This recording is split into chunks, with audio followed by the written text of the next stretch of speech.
So welcome everyone. This is week number 40 with the Wellness Wednesday events. And the concept behind what we're trying to create here is this journey of self-awareness, right? What is it that we know?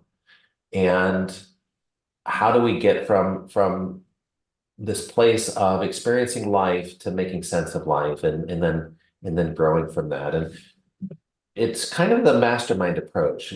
When we have a group of people together, what we learn from each other is quite substantial, right? Because it's the simple things in life that have the biggest impact. So today we're talking about love and relationships, and this is a big one, right? There is so much involved with emotions, right? Expectations, thought, there's power struggles. There's this level of learning that we have, and it's how those relationships can be different. Even the other day, someone was talking about the relationship with their father, right? How, they were expecting the father to be nurturing and loving, and they didn't have that. And how do you manage that kind of dynamic? Because we have in our mind this it's almost like a fairy tale belief system of what we want people to be, right? Especially when we talk about parents or a spouse or, a partner. What if they're not that way? And then how do you manage that? So love this topic. And Will, would you mind leading the expectation for today again? The expectations for today.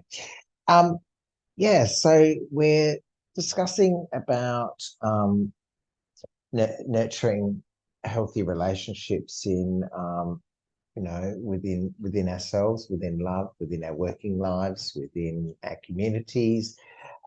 So what are we all expecting out of today? I know that for me today, as I said before, you all joined us, that I could have done with it about 15 minutes ago when I was having a conversation with someone here at work about not communicating properly. And I was like, wasn't what I was saying. It possibly was the way I was actually saying it to them that caused them to get prickly. And I know that it's not going to create an ideal relationship for us tomorrow. So let's just spin this wonderful wheel of Zoom and let's see who comes up first. Nay, what are your expectations out of today's conversation? I'm so bad at going first. Goodness. Uh, just getting more tools to be able to deal with those difficult family members or difficult friends that we want to be so close to, but sometimes it might be better to have them a little bit more distant. Okay, thanks. Okay. So tools and tips on how to deal with difficult family members. And it's funny you say that. And something just caught my eye in my notes, and it's techniques for nurturing healthy bonds in relationships. And I think that's exactly where I'm at today. But Jan, what would you like to get out of today?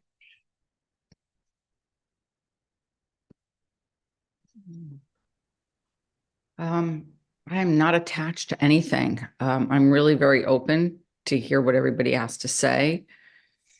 I think I'd like to delve more into like the difference between relationships, and how, with different people, and, you have work relationships and you have friendships and I think that sometimes that's also a very hard thing is like when you become like friends with clients, you know, navigating that pattern, which can be tricky at times. So I'll look to learning more about that. Thanks, Jan. That's an interesting one. Friends with clients. I've always had a clients never have become friends of mine because it just open for too much danger. Um, Patty, what would you like to get out of today? I'm just curious about what everyone understand about relationship, and I also yeah, I would love to hear some methods or on when you set boundaries, when it's right to set boundaries, and when you say, well, now you're crossing my boundary in the relationship, Thank you. if that makes Fiona. sense. Yeah, so more about boundaries in relationships and where to put them, and when they get crossed, how to react to that crossing of those boundaries. George, what would you like to get out of today? First of all, to listen, and secondly, I find myself very far removed from even knowing what a loving relationship is all about. I need to learn that. Yeah. Thanks. Thanks, Trina. And Paul, right there in the center of the screen, what would you like to get out of today? Thing comes up for me is when to walk away. I think we often get stuck in like we have to try. And I think, yeah, it would be like to hear what people have to say about walking away. Okay, that's yeah, because that's actually goes into having a healthy relationship with yourself by knowing when to walk away and stop allowing yourself to be caught up in that toxicity. And last but not least, Sohan, what would you like to get out of today? Actually, you know what Patty said about boundaries? I find I have no issue with having good relationship with people, but there are times when people step into my boundaries, I feel really uncomfortable. And sometimes I think I may come across abrupt because they've come into my boundary. So I think I would like to learn how to be nice about to the person and tell them that, you know what, you stepped into my boundary. Can you come get into your own boundary because I don't like it. Well, thank you, Sohan. And Stephen, what would you like to get out of today? So in some ways, I've already just received it because I think that what we've each highlighted, these topics are really important, right? It's this idea of, navigating relationships. And, for myself, everything that's been mentioned is like, they're such great topics. What I'd like to get out of today is being able to share with others the foundational concepts of what is a healthy relationship and particularly what can we do ourselves, right? What step on this self-awareness journey can we take to become a better person, to be more secure and more foundational in the relationship? So how can we improve ourselves to be a better partner, right? Whether it be work setting or romantic, how can we learn something to kind of remove these biases and show up as a better person?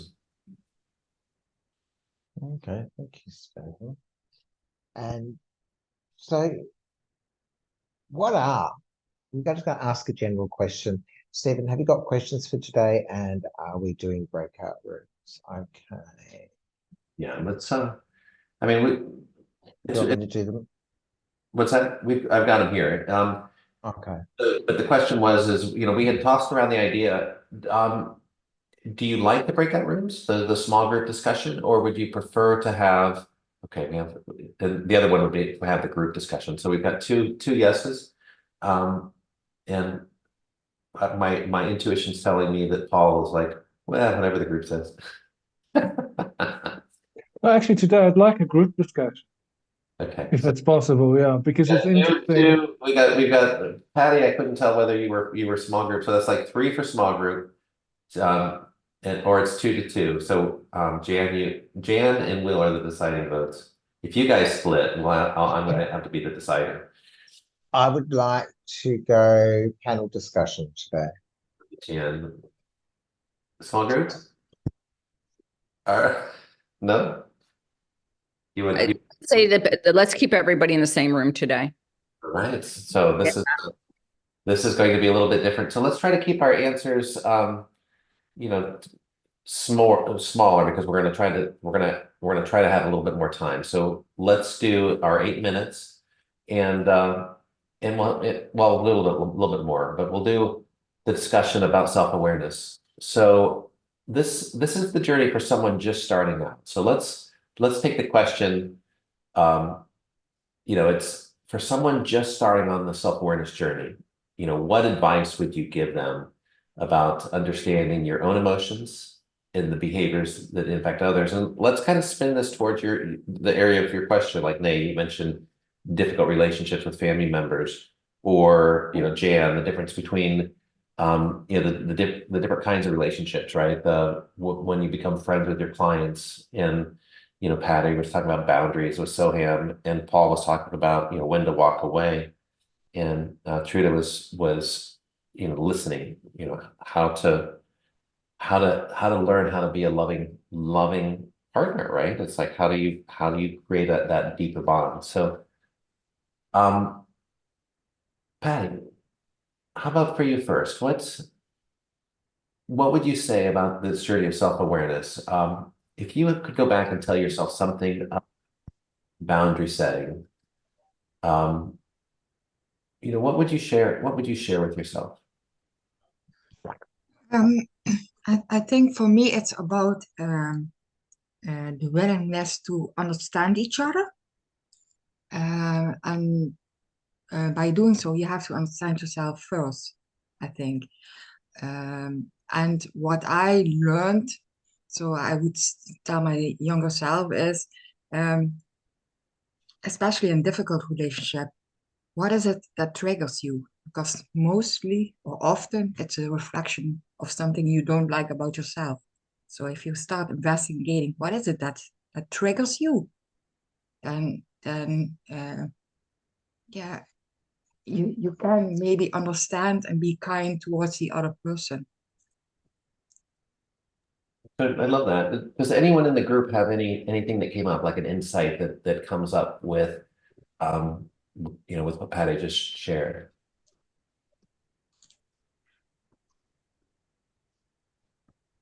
Go ahead, Paul.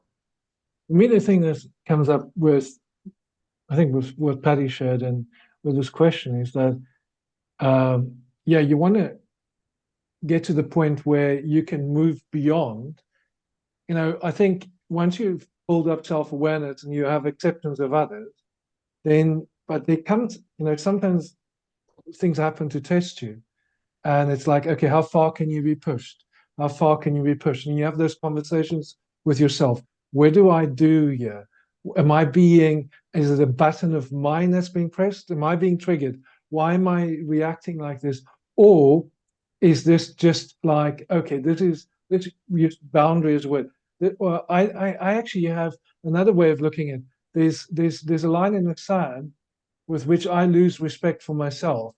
So if I accept that behavior, so I give people lots of leeway, but then there comes like that line, and it's like, then the question reflects back on self.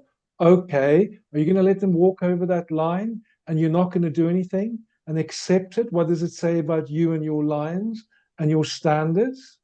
So maybe mine's a bit more in the extreme, but it's like, I think sometimes what happens is we are unkind to ourselves because we're accepting and we go away and we feel horrible in ourselves. We think we did something wrong. And it's like, didn't I? And it becomes, you question yourself. And then there comes a point where, hold on, no, I haven't. I love that idea, especially the awareness of how we feel, because that's why we have boundaries, right? We have boundaries because we know that we're going to feel bad, and we're projecting out. If someone does this behavior, we're going to feel bad, and we're tired of feeling bad. So we're going to set a boundary. Now you got to deal with consequences, right? So a people pleaser is not going to want to set boundaries. It's going to feel awkward. And somebody will cross that boundary, and it's like, no, okay, now what do you do, right? Do you say, okay, I'm going to have some extreme consequence if you do this, and then they do it. It's like, now what, right? It's like it's a huge step of awareness And it has to be something that you follow through on, and it'll feel really awkward when you first start learning to set the boundaries. And you don't have to be perfect at it, because it's this idea of, especially if you're in a wounded space, you set the boundaries to create a space of healing so that you can actually come back and be stronger. Once you get into that place of strength, you don't have to have the boundaries anymore. You can realize that someone that crosses those boundaries is, you know, they just don't know, right? They either don't know or they don't care. And it allows you to reassess your relationship with this person in a way that's more helpful for yourself. But I can remember, it's funny because there's terms for this. I can remember when I started on this self-awareness journey of getting really excited when I had a trigger, because it's like, oh my gosh, I found another one, right? Something else to work on in me. And it's like somebody triggered me, and instead of being mad at them, it's like I got really excited. It's like, oh God, I didn't know I had another one, right? So you start working on that, and then you think you have it, right? You're in the Zen place, and then all of a sudden, I always say that when somebody else's ego knocks at the door, yours will be the first to jump up and say hello. And I was mentioning this, and my friend Ken Caputo said he's a master in martial arts, and he runs a dojo and he does community programs. He's just a wonderful guy. And he goes, yeah, we call that getting hit by the Zen stick, when you think that you're Zen and all of a sudden, you so we all go through it, and there's other people that talk about this as well. So anyone else have anything to add? Go ahead, Sam. Yeah. Oh, so I saw Soyam first, Trude, Soyam, and then you. Thank you, Trude. When Patty and Paul shared, like as you say, Paul, when you set the boundaries and the awareness comes, I did end up questioning myself, saying, because I feel bad for setting that boundaries, but I never used to do that. And when I didn't used to do that, I used to beat myself because I didn't stand up for myself. So when I started standing up for myself, again, there was that other side of me saying, am I being wicked? Am I being bad for standing up for myself? And that came up, and I'm thinking, and once I accepted that, I tell you, I can sleep so well. Prior to that, I was like, at nighttime, I would wake up middle of the nighttime, because I keep saying to myself, so why are you not standing up? Why are you not saying what you feel instead of keeping within your heart? And I think this happened just last week, actually, and I was so proud of myself, because once I said my piece, I slept so well for the night. Thank you. It's wonderful. Go ahead, Trude. My turn? Yeah. So, okay. So boundaries for me comes very far down the road of self-awareness. So I'd like to, just to go back to the question and say, when you are just beginning to explore self-awareness, I would say that be open and don't judge yourself. I think that's the most important thing, because when you look back and you feel shame and you start to judge yourself, and I shouldn't have, and blah, blah, blah, just don't judge. Past is gone. How are you going to start now? So if you're open to experiences, don't judge yourself. Have the presupposition that people are not judging you. Then that gives so much openness and space to learn about self-awareness. And you're speaking about something when you talk about judging, or because when there's rejection, when there's judgment, I do believe that touches a biological need that we have of connection. And for me, my understanding is that's as important as the physiological need of eating, right? It's like that need for connection is a base biological need. And so if we feel like we're being judged, or we feel like we're being rejected, you actually have a physical response to that. It's a big one. And it's like, I remember Miriam is here. She just put out her first episode of a podcast, and it's like, I want to celebrate that, because I remember putting out my first episode. I was so nervous, and I spent so many hours just trying to get it perfect There's no way to get it perfect. And even after you get it done, you'll come back a year later when you've actually gotten better by growth mindset and look at it and think, oh, I need to pull that down. It's horrible. But it's like, but you got it up, right? And the thing is we get better by doing. And what was funny is I talked to some really, really well-known podcasters, and they said, yeah, you got to leave them off. I mean, it just showed your progression. And right around the time I had that, Ed Sheeran had hit one of his teenage songs up, and he wasn't really very good. He was still had quite a lot of talent, but it wasn't the polished professional musician that you hear. And it's like it's just amazing. And he wanted to show that stick with it, right? Stick with what you're doing, and you will get better at it. So let's move over to this concept of difficult. What happens when you have difficult people within relationships, right? And so let's start it off, Nay. What is your experience? And the question that I have, and it's this idea of emotional regulation, right? And so we have our own emotional experiences, and if somebody's acting in a way that is not helpful, it's our own emotions that kind of get in the way, right? So the person will be the way that they are, and then they will do something that triggers us. So when we're talking about a difficult person, it's our perception of them being difficult that creates the problem. Because if you think about somebody right now that's doing something that you don't like, right? You might get a little bit upset, but there's nobody here. We're creating this upset. We're creating this judgment. So it's our own ability to regulate our emotions that will impact how we feel about that person or the exchange. So start us off, Nay. What about dealing with negative people? What is a challenge, or what is an insight that has come up for you when dealing with somebody difficult?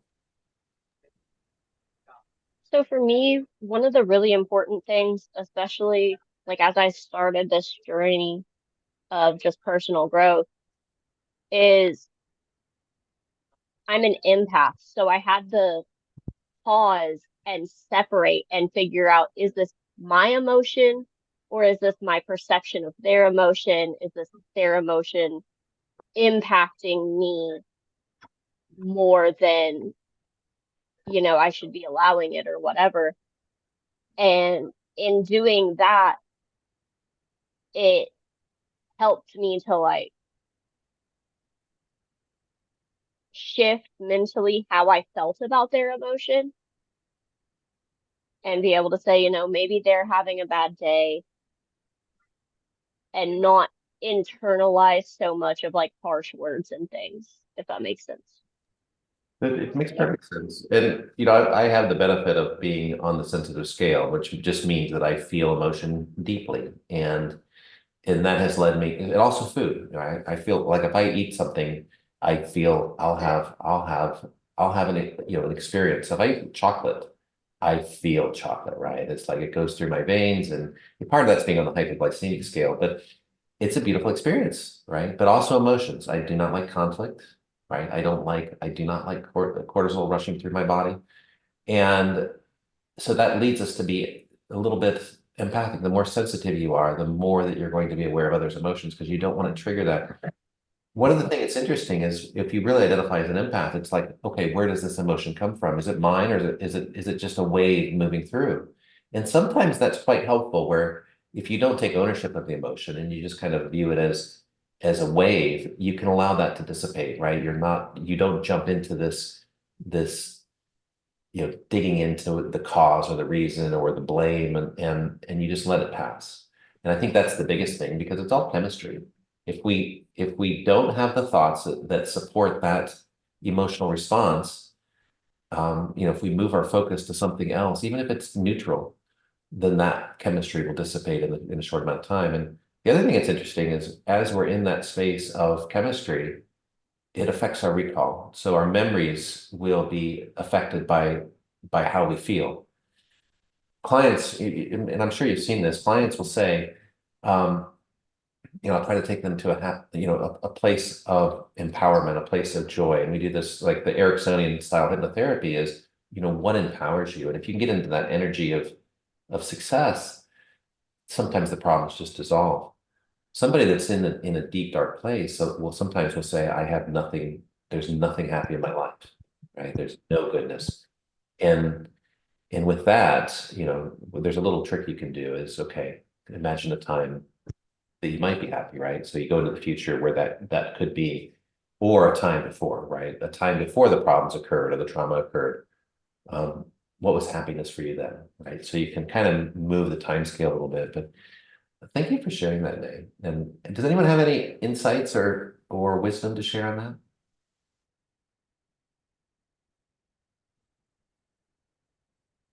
Go ahead, Penny. What I also what became clear for me is also the difference about judgment and how do we say that in English? So that's because I think we all judge, and I think that is we have to accept that we all judge, but there is a difference between judging, just sensing someone, seeing someone, observing someone, and turn that judgment into criticizing, so being judgmental. I think that there is a difference in there, and I think for me is what for me is a big trigger is someone says that he or she wants to be non-judgmental, but is judgmental. So that is for me very difficult to be how do you say that, forgiving about. So that is because I hear what you say, Steve, about hurt people hurt is the saying, right? So placing yourself in the shoes of the other person and understand that he or she might have a reason for stepping in on your boundary or being unkind or doing something you don't like. Sure, but for me is when can you say enough is enough? That is my question. When is it okay to say, okay, enough? That would be my question. What comes to mind is, it's like that quote about man in the arena. Sometimes people will be unkind because you're shining bright and they're threatened by your success, or they're threatened by how you step out. And so, sometimes the fact that somebody comes after you is not because you've done anything wrong, but because they have this negative view of themselves, where they feel like, if they don't pull you back, then you'll outshine them, and it makes them feel bad. And it's a horrible human dynamic, but it's, you see it on occasion, and it's just the way that some people are. So Trude, go ahead. Yeah, I think continuing to what Patty said, the other one is that there is no bad intention. And I think when you really dive into that presupposition, for me, it means that I don't know where that other person is coming from. I don't know their experiences. So who am I then to judge them, right? With whatever they're saying, whatever they're doing. Why don't I let it go and just, accept that they have the freedom to be and say and act as they want, as do I. Right? So, yeah, it's a good one. It's a good one, that one. Yeah. We don't know their past. Right, I love that. And Jan, how about for you? As Patty was talking, just very similarly, I thought about something somebody once said to me many years ago, which was, when someone stands before you, they stand before you with their whole life. And I remember, like, now I look at people and I'm like, I have no idea what happened to them, 5 minutes before, an hour before, or 5 years before. And it just kind of makes me pause, I guess, when they say something or I'm triggered. It's like this moment of pause of like, okay, I'm reacting, what am I questioning that reaction, like being curious about it, but also just sitting back and just saying, I have no idea what they've been through before they've come and stood before me or before they sit before me. You know, that's wonderful. The awareness of, you know, recognizing how we are, but then also honoring that it's really acceptance of them, right? Accepting somebody as they are. So I love that. Anyone else have anything? Go ahead, Paul. Can I just be devil's advocate here? I mean, Absolutely, we love that. I'm sitting here going, so what? So somebody comes in front of you and they're rude. You're just going to go, oh, okay, so you're having a bad day. You see, I don't bring stuff like that to people. The only person I ever get ratty with is my husband. You know, and then and then I'll go and apologize if I think I've been bad, or I'll weigh up. But I find like I don't turn up rude to people. I sort of, but like, and it doesn't happen often that people are rude to me, but when they are, I don't even. I mean, I reacted to somebody last year. It was like, enough is enough. I can't do this stuff anymore. But like something happened in the past week, and it's like, okay, you're doing it again. You have no control over. You want to control your environment. So this is how it comes across. People that I've experienced with seem to have no control over themselves, so they want to control the environment. So they're extrinsically focused. So they are, as something I read earlier today, they'll have a monologue. They want to discuss and talk only about what they want to talk about. The world has to be any other way they see it. Anything else challenges them. They get irritated and they want to lash out. Whereas, so there's no intrinsic self-awareness of like, okay, sometimes if I want people to respond to me, I have to, but I'm going, okay, well, I've been forgiving and I've looked at every possible angle and allowed you forgiveness. Now I'm at the stage where I'm like, okay, I can't use the language on, yeah, but fudge off. I'm done now. I'm just like, and then, so I don't know if that's a boundary, a line, or I'm just like, I want to use the Afrikaans words, which is genoeg is genoeg, which is enough, nothing more. That's my pricing. Well, I love that. And also, what's interesting is when we're right, we see other people, sometimes we see other people as wrong, right? And we know we're right. So it's like, but the thing is that truth, that right is a matter of perception, right? So they can see you as being wrong and you can see them as being wrong. And you're both in your being correct about a topic, right? You're both in your truth. And that's a fascinating space. I've heard so many people that are kind, compassionate people, but they say that this other person's wrong and they're trying to change them or convince them. And it's like, they're not hearing them. And this was interesting because it was in an empathy circle. It's like, you're not being very empathetic when you say that this person's an idiot, right? Because it's like they didn't come out and say it, but that's in effect they were saying that they are completely wrong and they're not self-aware and they're just a horrible person because they believe this certain belief. And I thought, what's interesting that you're saying that because you're not very accepting and you're not very, you're not hearing this person. And the judgment is there, but the person felt like they were in their right. So I don't feel, can I just say, I don't feel like I'm in the right. I just feel like they're being rude. Their actual words are rude. Their behavior is rude. I mean, their actual words were rude. And then, so it wasn't like, okay, I'm judging them for, their words are rude. So Right. that's what I was responding to.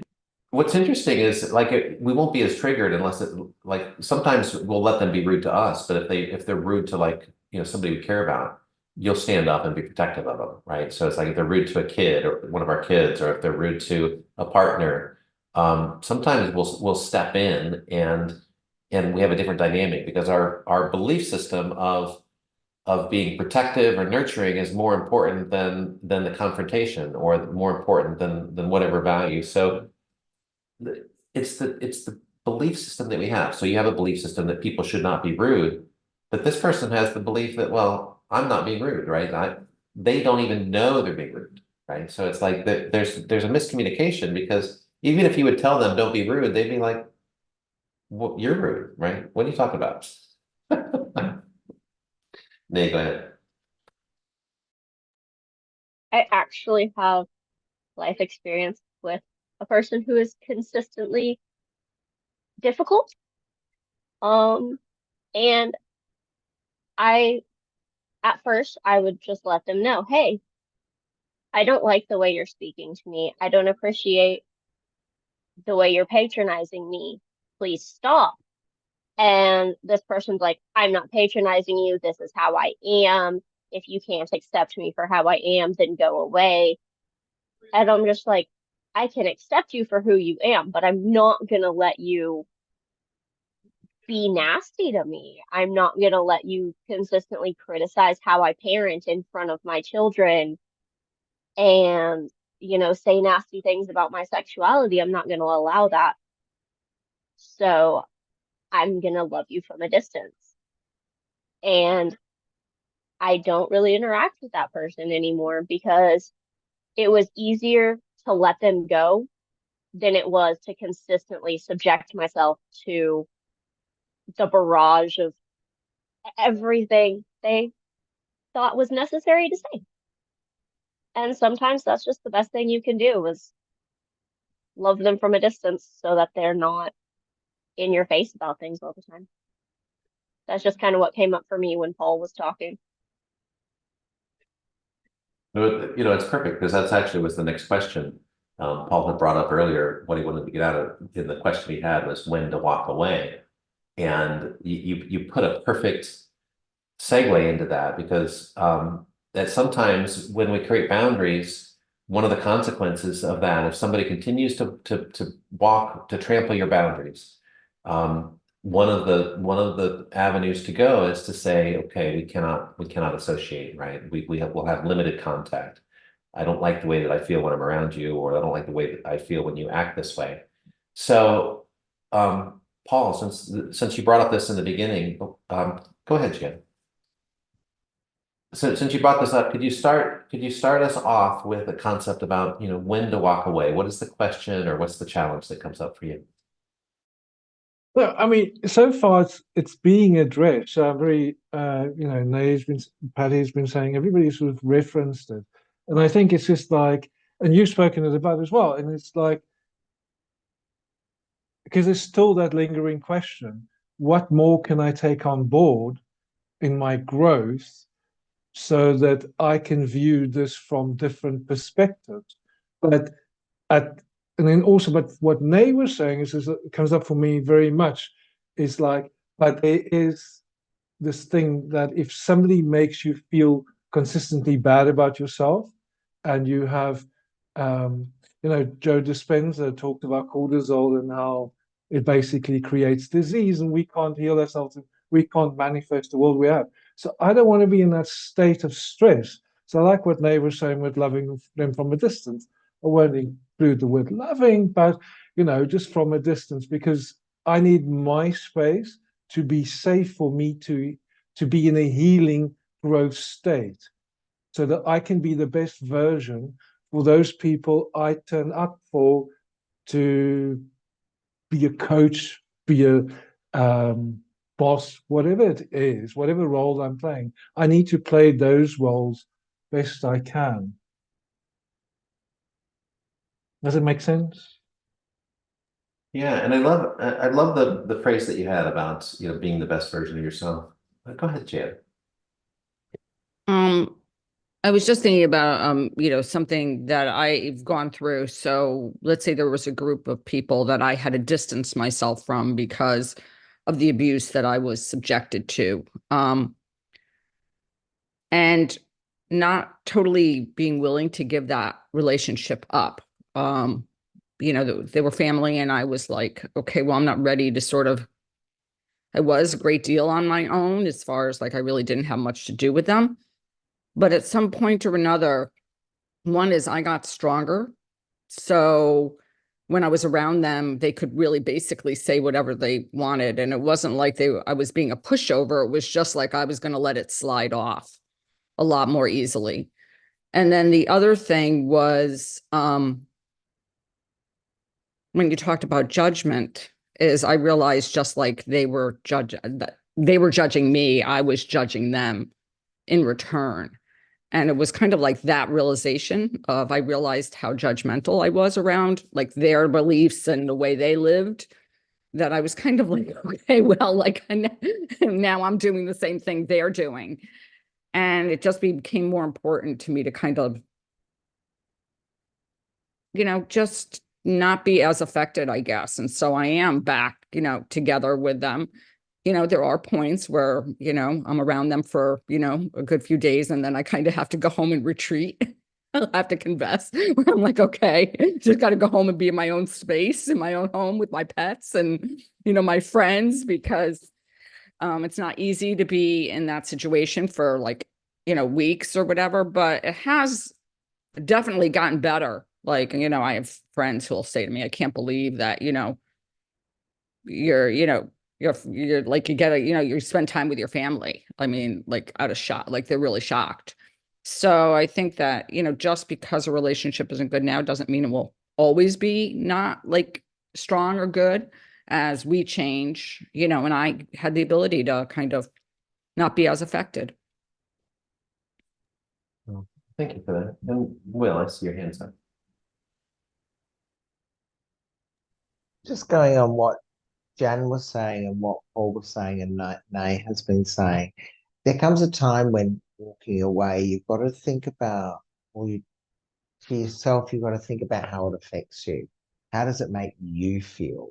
Where are you walking out when you finish with these people or family members? Are you feeling worthless? Are you feeling like the world's crumbled down around you? I know how it felt for me, and walking away far enough wasn't far enough, to the point where I went to the other side of the world to be far enough away that I didn't have to deal. So I could be myself. I could grow. I could transition into the person that I chose to be and I want to be.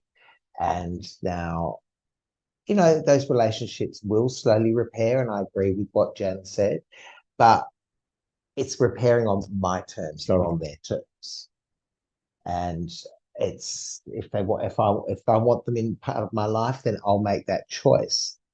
But I'm not going to let them in to treat me or make me feel the way they did before, prior to me walking away.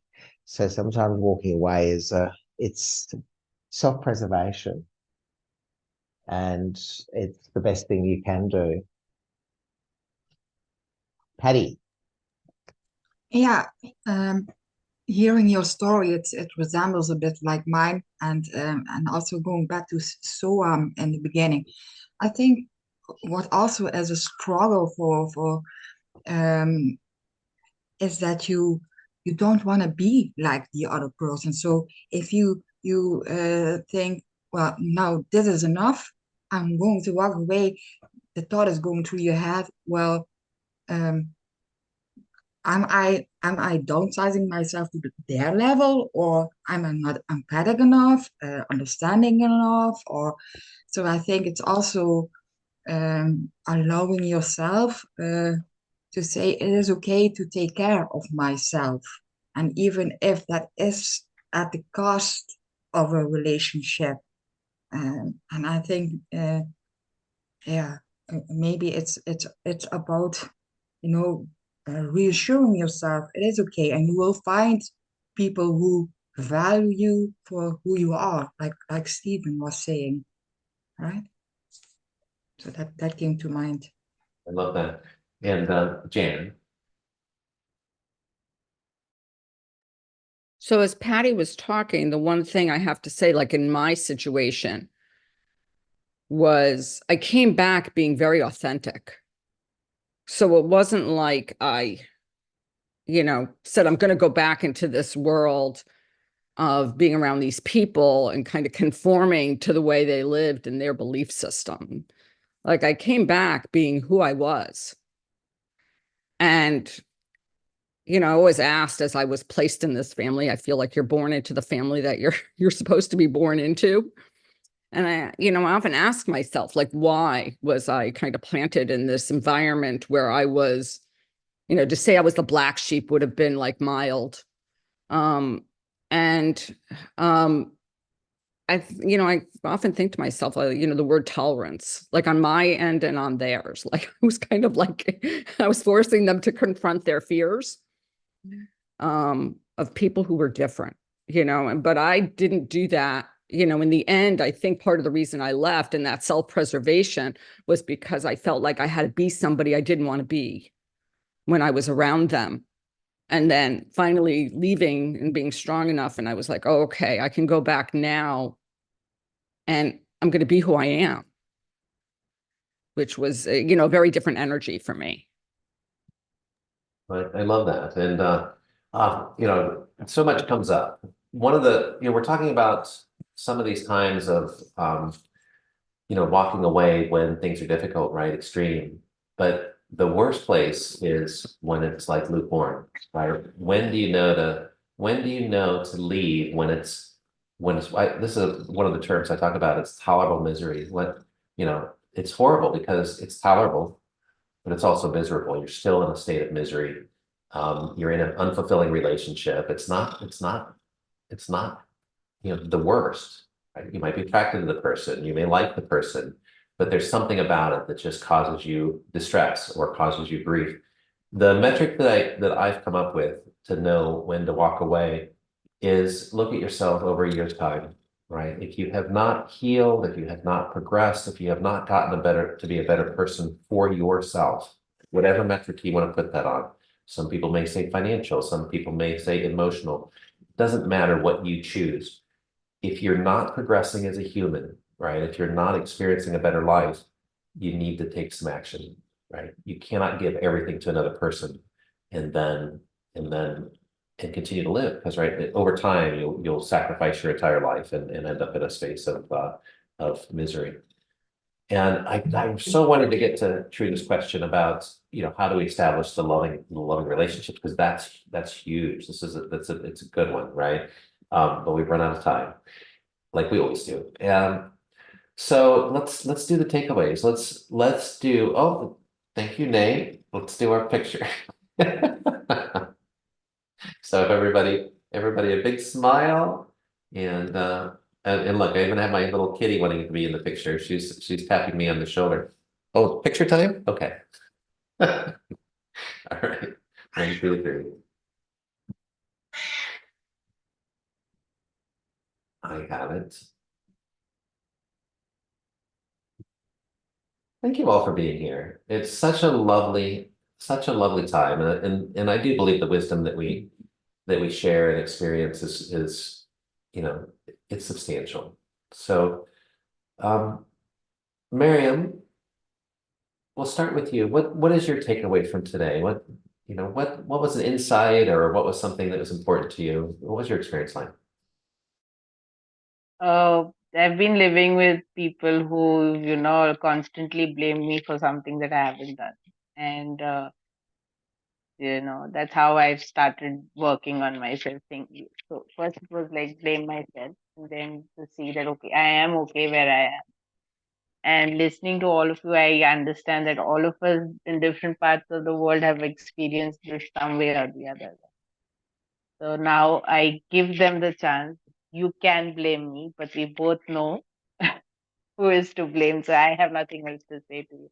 So I give myself up like that, and they know, right? So the argument stops there, the blaming stops there, everything stops there, and they're least expecting it in an argument at least. So like, yeah, and it's a win-win situation because then everything is like, okay, fine. So yeah, but I haven't had this experience of, you know, having to leave, because I don't know, somehow that is not in me to just leave something for a reason, and I haven't reached there. So yeah, maybe it's sad to leave a relationship, but then yes, if it has to be done, it has to be done. Yeah. Thank you. Yeah, and it's, it takes two people to be in a relationship. So yeah, thank you for sharing that. And also our values of family, right? Our values of how many people will stick together with a narcissist because that's the parent of their child, right? So it's like you're kind of stuck with them, and your belief of a family unit supersedes the fact that this person is a toxic type of person. So Jan, what was your takeaway? What was your experience like? It was a great experience, and I loved hearing what everybody had to say. I think there were so many things that people brought up that I just so appreciated. Something like what Miriam said, that it's just nice to hear people that go through the same thing, as we all do, as I think we all do, but not everybody talks about it. So it's kind of nice to sit here and hear different people's experiences and know that you're not alone in, in what you've gone through and what you have experienced relationship or with yourself, that relationship. Truda has to leave for a meeting. Could you give your takeaway before you jump? Yeah, same as Jan. It's such, such a good support to know that, you're not alone in these experiences, because we doubt ourselves, don't we? And then to get this confirmation here, it's like, yeah, but why am I doubting myself then? I mean, it normalizes life, ups and downs and sideways. It normalizes life. So thank you very much, guys. Thank you for being here. And it's funny because when we have people that are critical or blaming or a lot of my clients are people pleasers, and I'll just say, we don't say this out loud, but if somebody's going to complain, they will complain no matter what. So if they complain about you, instead of saying I'm sorry, say you're welcome, right? Because you've given them the mechanism for doing exactly what they're going to do anyways. You don't say it out loud, right? You use your internal voice. But instead of recoiling when they find fault or are critical, it's like, well, I honor you as you are, right? It's like, be who you are, and I'm glad that I could bring you your happiness of being unhappy. So, Paul, what was your takeaway from today? This is a lovely shared human experience, as everybody was saying. It's like we all experience it, and it's just nice to listen to others' experiences and take on board for myself what I could take away from that. So thank you. I love that. That's this mastermind approach, and as we speak about what we've experienced, we get greater understanding. Nay, how about for you? What was your experience like today? I'm actually really glad that we did this whole panel format. It was great to get like all the different experiences and see how we all handle things the same but different.